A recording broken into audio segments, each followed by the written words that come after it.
বুঝেন বা না বুঝেন, খামখেয়ালি করেন আর মস্কারি করেন, টিটকারি করেন আর ইটকারি করেন, আপনি মরে যাবেন। বুঝেন কিংবা না বুঝেন, ঘুমে থাকেন কিংবা সজাগ থাকেন, অট্টালিকায় থাকেন আর কুড়ে ঘরে থাকেন, জীবনে কোনোদিন দুঃখ পান নাই, আপনিও মরবেন। জীবনে কোনোদিন সুখ পান নাই, আপনিও মরে যাবেন। 3 বেলা খানা খাইলেও মৃত্যু হয়, না খাইলেও মৃত্যু হয়। হ্যাঁ, সুস্থ মানুষেরও মৌত হয়, অসুস্থ মানুষেরও মৃত্যু হয়। তাহলে যে সত্য নিশ্চিত আমাকে মরতে হবে, আমি সেখান থেকে চোখ বন্ধ করলেই এটা হবে না এমন না। কেউ যদি ঝড় তুফান হইতেছে আসে, যদি চোখ বন্ধ করে কয় না কোনো ঝড় তুফান হইতেছে না, ঝড় তুফান হইতেছে না, তুমি চোখ বন্ধ করে রাখছো, বেওকুফ, তুমি চোখে না খুলবা। তুমি চোখ খুললেই তো দেখবা কি হইতেছে, তুফান হইতেছে। তাইলে আমরা প্রত্যেকে, আমাদের আল্লাহ আমাদেরকে সৃষ্টি করেছেন, আমাদের সমস্ত অঙ্গ প্রত্যঙ্গ আল্লাহ দিয়েছেন, আমাদের বিবেক, আমাদের বুদ্ধি, আমাদের বোধ, আমাদের বিবেচনা, আমাদের আকল, আমাদের দিমাগ, আমাদের চোখ, আমাদের কান, আমাদের দেহ, আমাদের অন্তর, আমাদের প্রত্যেকটা সিদ্ধান্ত নেওয়ার ক্ষমতা, নড়া চড়া হাঁটা, সব কিছু কে দিয়েছেন? তো তাকে আমি ভুলবো কেন? আর তিনি আমার কি ক্ষতি করলেন? তিনি আমার লস কি করলেন? আমি আল্লাহর নাফরমানি কেন করব? ওমালিয়া লা আ'বুদুল্লাযী ফাতারানি ওয়া ইলাইহি তুরজাউন। সূরা ইয়াসিনের মধ্যে আছে, একজন ইমানদার, উনার পুরা জাতি কাফের, উনি একা মুমিন। এই একা ইমানদার ব্যক্তি তিনি দাঁড়াইয়া সমস্ত কাফেরদের সামনে দাঁড়িয়ে বলছে, হে আমার জাতি, তোমরা আমাকে বলো তো, যিনি আমাকে সৃষ্টি করেছেন আমি কেন তার ইবাদত করব না? এবং বললেন, যার কাছে তোমাদের সকলকে আমাকে ফিরে যেতে হবে তার ইবাদত আমি কেন করব? ওমালিয়া লা আ'বুদুল্লাযী ফাতারানি ওয়া ইলাইহি তুরজাউন, সূরা ইয়াসিনের আয়াত। আ'আত্তাখিযু মিন দুনিহি আলিহাতান ইন ইউরিদনির রাহমানু বিদুররিন লা তুগনি আন্নী শাফাআতুহুম শাইআন ওয়া লা ইউনকিদুন। আমি যদি আল্লাহকে ছেড়ে দেই আর অন্য কাউকে ধরতে যাই, অন্য কেউ তো আমারে কখনো কোনো বিপদ বা মুসিবত থেকে 1 সেকেন্ডের জন্য আমাকে তো রক্ষাও করতে পারবে না, উদ্ধারও করতে পারবে। আমি অন্যকে ডাকবো কেন? আমি অন্যের কাছে যাব কেন? আজকে আপনারা মেনে নিচ্ছেন ঠান্ডা মাথায়, আপনারা ঘরের ব্যাপারে যত্নবান, আপনারা আপনাদের ঘর ফার্নিচার, আপনারা আপনাদের ইট বালু সিমেন্ট, আপনাদের সমস্ত আসবাবপত্রের ব্যাপারে খুব কেয়ারফুল, যেন 2 নম্বর না হয়, ভালোটা। কিন্তু নিজের স্ত্রী ছেলে মেয়ের ব্যাপারে খুব বেশি অসচেতন। ছেলেটা 1 ওয়াক্ত নামাজ পড়ে না, এই নিয়ে আপনার কোনো মাথা ব্যথা নাই, আপনার কোনো চোখের পানি নাই, আপনার কোনো আহাজারি নাই। মেয়েটা পর্দা করে না, স্ত্রী পর্দা করে না, হায় মুসলমান, এই নিয়ে আপনাদের কোনো ভাবনা নাই, কোনো ভাবনা নাই। 18 বছরের ছেলেটা একদিনও ফজরের নামাজ পড়ে না, 365 দিনে, খোদার 1 বছরে বাবা মা জীবিত, এমন নিকৃষ্ট নাফরমান, এমন নিকৃষ্ট বেয়াদব, এই বেয়াদব মুসলমান মা বাবার ঘরে ঘুমাইয়া 1 বছরে কোনোদিন বলতে পারবে না 5 ওয়াক্ত নামাজ কাকে বলে। এমন হাইওয়ান, এমন পশু আপনি পালতেছেন, আর আপনি কোন সংসারের লেগে আপনি সব করছেন? কি সংসার এটা?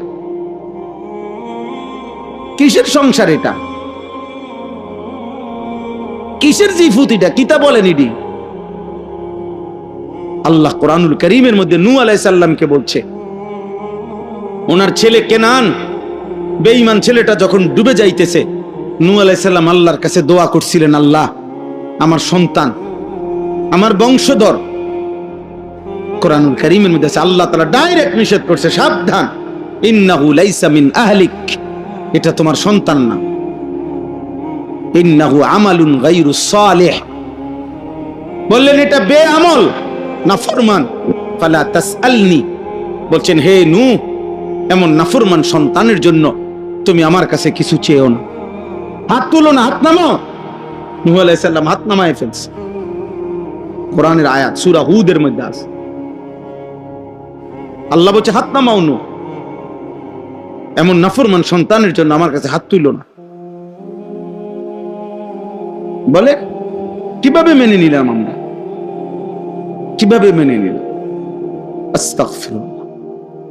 আজ আমরা আপনাদেরকে বুঝাইতে চাই, মাদ্রাসা শুধু কেবল একটি শিক্ষা প্রতিষ্ঠান না। মাদ্রাসা জীবন শিখায়, মাদ্রাসা আখিরাত শিখায়, মাদ্রাসা গন্তব্য চিনায়, মঞ্জিল চিনায়। আমাদের প্রত্যেকের গন্তব্য চাকরি জীবন না। আমরা ভাগ করে নিছি নিজের জীবন। প্রথম কিছুদিন পড়ালেখা, কিছুদিন উপার্জন, কিছুদিন রিটায়ার্ড পারসন, শেষ। এর মধ্যে একদিন মৃত্যু। মানে জীবনকেই তিনটা ভাগ করে নিছি। কয়দিন পড়ালেখা করলাম, কয়দিন উপার্জন করলাম, এবার কয়দিন জিফুত নাতি নাতনি নিয়া আমি একটু বিশ্রামে আছি। এখন ছেলে পেলের আল্লাহর রহমতে লাইন ফাইন হইছে, ওরাই এখন হুজুর কামাই রোজগারি করে। আমি 3 বেলা ভাত খাই, বিকাল বেলা আপেল খাই, মালটা খাই, মাগরিবের পরে 1 গ্লাস দুধ খাই, আর শরীরে যে দুর্কুলায় গপসপ মারি। এই আল্লাহর আন্নগো দোয়ায় ভালো আছি। নো ভালো হইতো আমনে, মাশাআল্লাহ। আপেল খাইতেছেন, মালটা খাইতেছেন, চাচা আমনে ভালো না তো বালাকে বুঝেন না? যে আপেল খায় সেই তো কামিয়াব, শেষ বয়সে যে মালটা খায় সেই তো কামিয়াব। তাহলে এই জীবন শেষ, হায়াত মিলাই লাইলেন, আখিরাত, কবর, হাসরের মাঠ, পরকাল।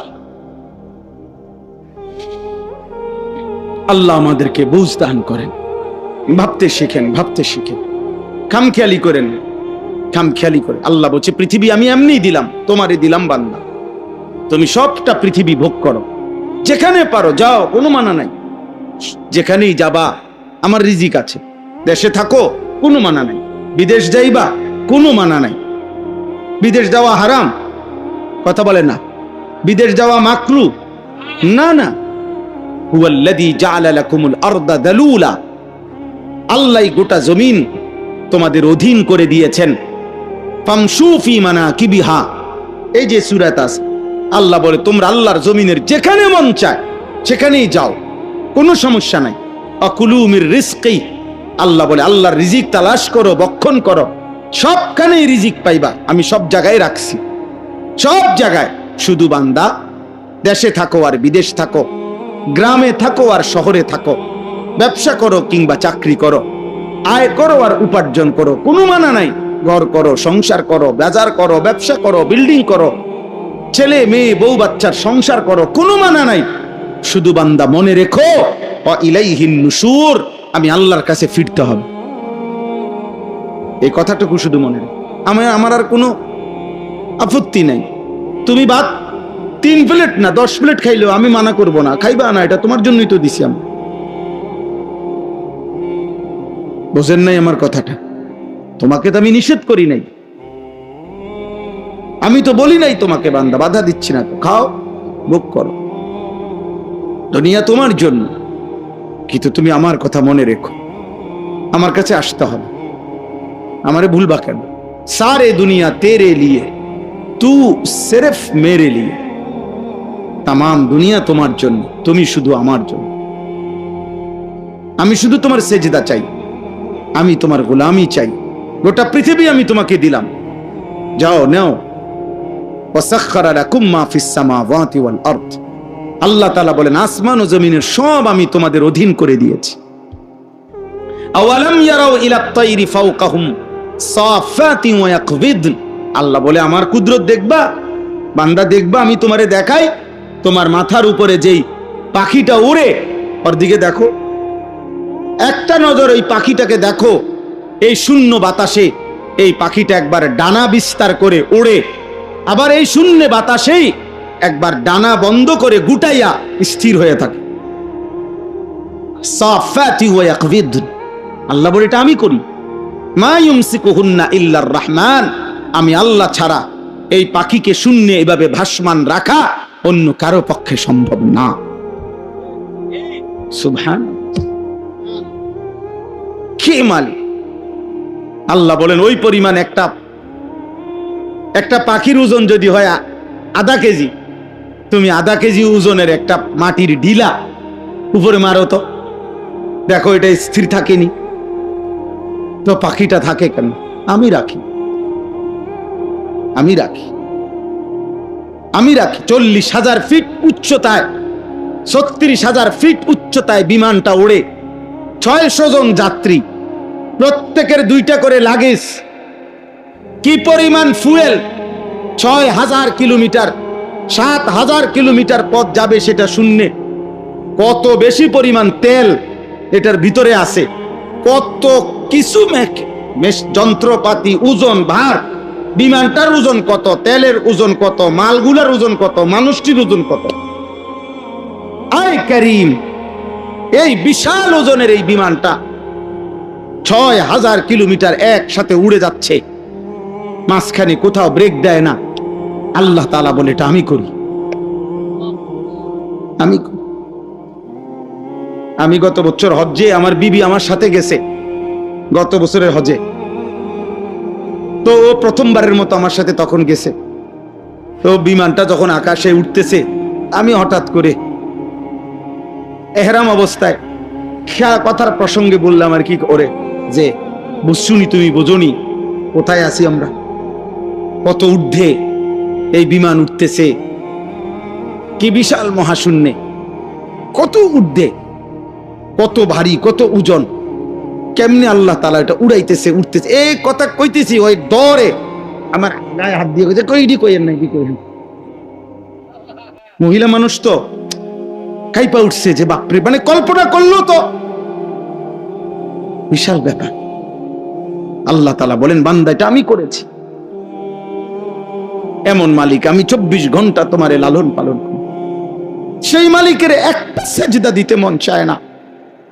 আরে 24 ঘন্টা বেটা, এখানে বেটা গত 24 ঘন্টায় 5 ওয়াক্ত নামাজের একটা সেজদা যার কপালে নাই, তোর চাইতে নিকৃষ্ট বেয়াদব আসমানের নিচে জমিনের উপরে কোন বেয়াদব এর চাইতে বড় হইতে পারে না বেটা। তোর চাইতে বড় বেয়াদব আর কেউ না বেটা। বেয়াদব বেটা, বেয়াদব এটা 100% বেয়াদব বেটা, 100% অসভ্য বেটা। তোকে মানুষ না বলে জানোয়ার বললে ভালো হইতো, তোকে জন্তু জানোয়ারের সাথে শোয়াইয়া দিলে ভালো হইতো, বেনামাজিকে হাইওয়ানের সাথে শোয়াইয়া দিলে ভালো হইতো। মানুষের সমাজে তুমি বেমানান, মনুষ্য সমাজে তুমি বেমানান, তোমার জানোয়ারের সাথে রাখলে ভালো হইতো।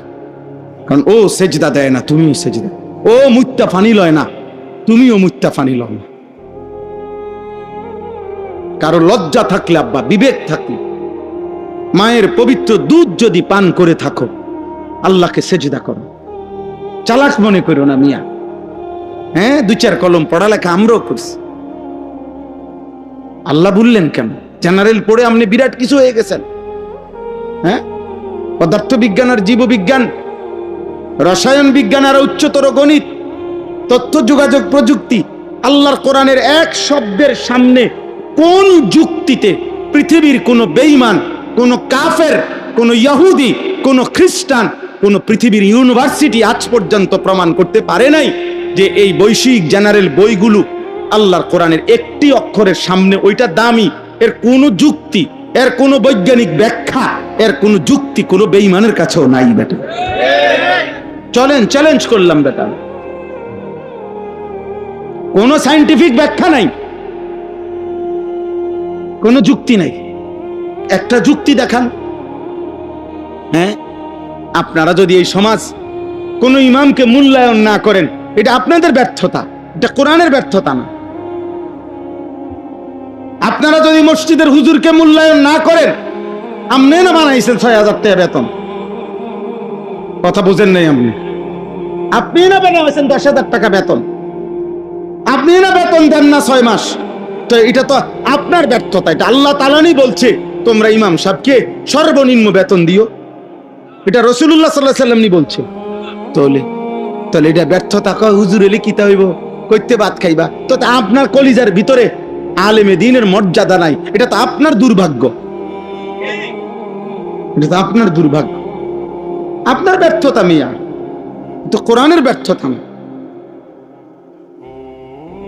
রাসূলুল্লাহ সাল্লাল্লাহু আলাইহি ওয়াসাল্লাম কি যেই সমস্ত নাফরমানরা মূল্যায়ন করে নাই, এতে করে নবী সাল্লাল্লাহু আলাইহি সাল্লামের ইজ্জতের মধ্যে কমছে কদ্দুর? ওমা মুহাম্মদ হামিদে হামদে খুদা বাস, খুদা মদহে আফরি মুস্তাফা বাস। আল্লামা ইকবাল বলছে, শোনো দুনিয়াবাসী, নবীজি সাল্লাল্লাহু আলাইহি সাল্লাম একা আল্লাহর যত প্রশংসা করছেন, আল্লাহর প্রশংসা আর কেউ না করিলে মুহাম্মদের একার প্রশংসাই আল্লাহর জন্য যথেষ্ট। আর মুহাম্মদের প্রশংসা সাল্লাল্লাহু আলাইহি সাল্লাম, নবীজির প্রশংসায় এক আল্লাহ যত প্রশংসা করছে, গোটা কায়নাত যদি আর কোনোদিন নবীর একটা প্রশংসাও না করে, এটাই যথেষ্ট। মুহাম্মদ হামিদে হামদে খুদা বাস, খুদা মদহে আফরি মুস্তাফা বাস। মুহাম্মদ আস্তুমি খাহাম খুদারা, খুদায়া আস্তু হুব্বে মুস্তাফারা। আল্লাহর নবী মুহাম্মদ আল্লাহর ভালোবাসায় পূর্ণ করেছেন, নবীর ভালোবাসায় আল্লাহ পূর্ণ করেছেন সাল্লাল্লাহু আলাইহি ওয়াসাল্লাম। কি ভাবছেন আপনার আমার ভালোবাসার সস্তা দুই চার স্লোগান নবীর, হ্যাঁ এটা নিয়ে আবার ভালোবাসে যে দূর কার্য করে তাতে বেশি। ভালোবাসা 1.5 লাইন, ঝগড়া করে 6 লাইন, জিলাপি 2 আর না দিতে কার্যা। নবীর ভালোবাসায় ঝগড়া পাইছে না অর্ধেক। ভালোবাসা নিয়ে ঝগড়ার বিষয় এটা? নবী সাল্লাল্লাহু আলাইহি সাল্লামের ভালোবাসা ছোট্ট বিষয়? কথা বলেন না কেন? তো ভালোবাসায় দূরে সরাবেন কেন? ভালোবাসায় ধাক্কাধাক্কি করবেন কেন? ভালোবাসতে গিয়ে ধাক্কা দিবেন কেন? ফাসাদ করবেন কেন? দোয়া করেন আল্লাহ পাক যেন গোটা পৃথিবীর ইমানদারকে জান্নাত দিয়ে দেয়, প্রত্যেকের কলিজায় যেন নবীজির ভালোবাসা দিয়ে দেয়। আল্লাহ আমাদেরকে কবুল করে নেন, আল্লাহ আমাদেরকে মাফ করে দেন। চলো ভাই নওজোয়ান, কষ্ট করছো ভাই, সবার কাছে অনুরোধ, আব্বা নামাজ পড়েন।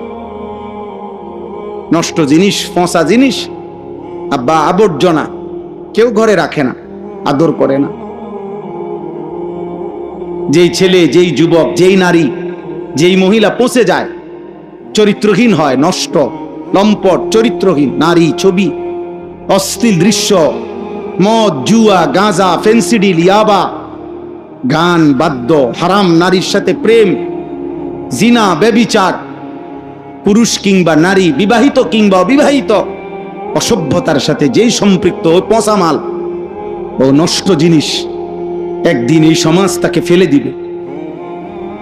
আরে কেউ মনে রাখে না, নষ্ট জিনিস মানুষ ফেলে দেয়, আবর্জনা ডাস্টবিনে ফেলায়, আবর্জনা কেউ ঘরে রাখে না। আমি অনুরোধ করি, একজন ছেলে ফেরো, একজন ফেরো, এমন সুন্দর জীবন নষ্ট করে দিও না আব্বা। নারী দেখে দেখে, ছবি দেখে দেখে অনেক ছেলের চেহারা কপ, চোখ ভিতরে ঢুকে গেছে, কালো চেহারা, মনেও পড়ে না যে চুল রাখছে মুশরিকের মতো, বেঈমানের মতো। কোনো পাগলও দেখে না, নিজের চুলে নিজেই মুগ্ধ।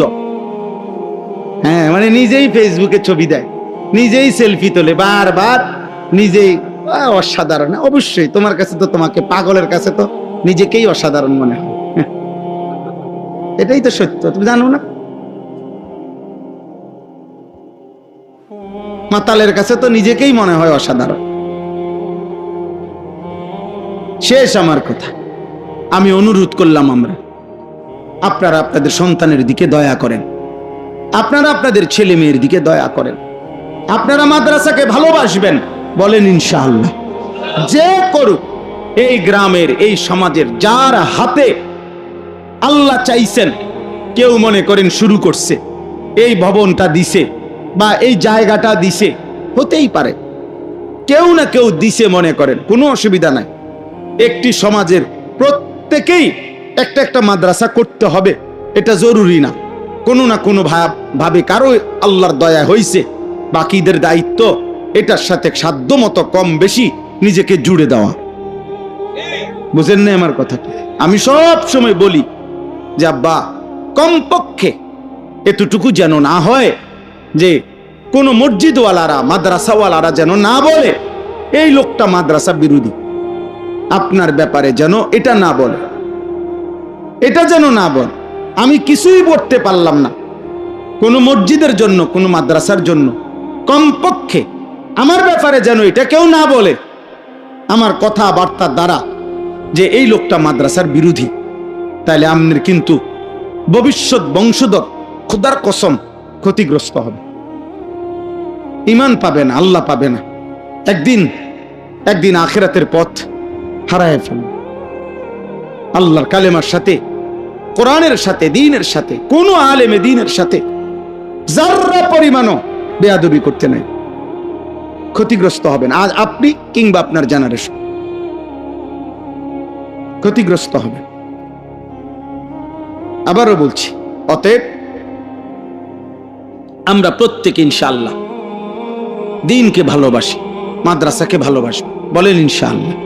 নিজেদের স্ত্রী, ছেলে মেয়ের ঈমান, আমল, নামাজ, দ্বীন শিখাবেন। যার ছেলে মেয়ে প্রত্যেককে দ্বীন শিখাই। 3 জনে 1 জন করলে হবে না। হুজুর আমার জিফুত 4 জন, 1 জনকে মাদ্রাসায় দিছি, কি মানে? ভিক্ষা দিছেন? 4 জন সন্তান থেকে 1 জনকে মাদ্রাসায় দেওয়া, এটা কোরআনের কত নম্বর আয়াত? এটা নবী সাল্লাল্লাহু আলাইহি সাল্লামের কোন হাদিস? তিনি বললেন আলা কুল্লি মুসলিম, তিনি বললেন দ্বীনি ইলম অর্জন করা প্রত্যেক মুসলমানের উপরে ফরজ। কয়জনের উপরে? 3 জনে 1 জন, 4 জনে 1 জন, না কি? তো তাইলে প্রত্যেকের মধ্যে 3 ফুট নাই, প্রত্যেকের মধ্যে মেয়ে নাই, তো আপনি উনি নিজে নিজে সিদ্ধান্ত দেয়, উনি সিদ্ধান্ত দেয় তুই মাদ্রাসায় পড়বি, তুই স্কুলে পড়বি, হ্যাঁ তুই 5 ওয়াক্ত নামাজ পড়বি, তুই না পড়লেও সারবো, তুই আল্লাহর কোরআন শুদ্ধ পড়বি, তোরটা কোন শুদ্ধ না হইলেও চলবে। আল্লাহ ভি রাজি হো, শয়তান ভি নারাজ না হো। আল্লাহ ভি রাজি হো, শয়তান ভি নারাজ না হো। আল্লাহও রাজি থাক, শয়তানও নারাজ না হোক। আর স্কুলকে হ্যাঁ করতে বলছি না, এটার অর্থ এটা বলি নাই, কসম খোদা, এটার অর্থ এটা বলি নাই। জেনারেল শিক্ষা হারাম বলি নাই। আমি কুমিল্লা ভিক্টোরিয়া কলেজ থেকে মাস্টার্স পাস করছি। আমি সায়েন্স বিজ্ঞান বিভাগ থেকে এসএসসি দাখিল পরীক্ষায় 1998 সালে সারা বাংলাদেশে ফার্স্ট হয়েছি, 1 নাম্বার, আলহামদুলিল্লাহ। এই জন্য বললাম, আমি নিষেধ করেছি না। উচ্চতর গণিত আমরা পড়ছি, বিজ্ঞান আমরা পড়ছি, সায়েন্স পড়ছি। অর্থ হইল আল্লাহ ভুলাইলেন কেন? ওরে আল্লাহ ভুলাইলেন কেন? 16 বছর পড়ার পরে এই ছেলেটা কোরআন শরীফ পড়তে পারে না কেন? অনেক মালিক ভুলাইলেন কেন?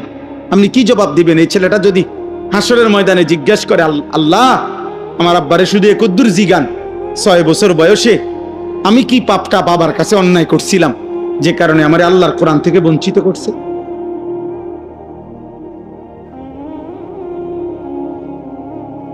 কি জবাব দিবে সেই বাপ? বলেন না, কোন জবাব হবে কি তখন? হ্যাঁ, বলে হুজুর আমি চেষ্টা করছি। ঠিক আছে, আপনি চেষ্টার হক আদায় করছেন। যদি এটা আল্লাহর বুঝে হয়, আল্লাহ তো দেখছে আপনি চেষ্টা কদ্দুর কি করছেন, আল্লাহ জানে। কথা বলে না, আল্লাহ দেখছে, ফয়সালা তিনি করবেন, ফয়সালা আল্লাহ করবেন। কিন্তু আপনি খামখেয়ালি করলেন, খামখেয়ালি করলেন। হ্যাঁ, জিফুত সব মাদ্রাসাত পড়লে সব আল্লাহ খুদা মাইন্ডে সংসার চলবো কেমনে? না, সংসার চলতো না।